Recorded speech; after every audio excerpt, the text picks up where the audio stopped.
Mga biktima ng lindol sa Gihulngan, patuloy ang panawagan na mahatiran ng pagkain at tubig. Putol pa rin kasi ang supply ng tubig sa lungsod at umaasa lamang ang mga tao sa rasyon ng relief goods. Narito ang report ni GMA News Stringer Butch Gasper. Uhaw at gutom. Yan ang daing ng mga residente ng Gihulngan Negros Oriental. Ngayon, tapos silang yanigin ng magnitude 6.9 na lindol nitong Lunes. Dahil sa lindol, ilang araw lang putol ang supply ng tubig ng lungsod. Ang tubig na dating pinagkukulan nila mula sa gripo, di pwedeng panginom na. Kaya naman, umaasa sila sa rasyon ng mga bombero galing sa katabing probinsya ng Negros Occidental. Hirapan din ang supply ng pagkain sa bayan.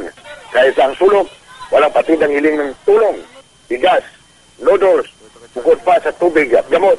Sa simbahan ito, naabutan ko ang haba ng pila ng mga residente para magkakuha ng rasyon ng bigas.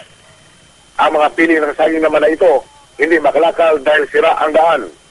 May kakulangan din kasi sa supply ng gasolina at dahil wala pa rin kuryente hanggang ngayon.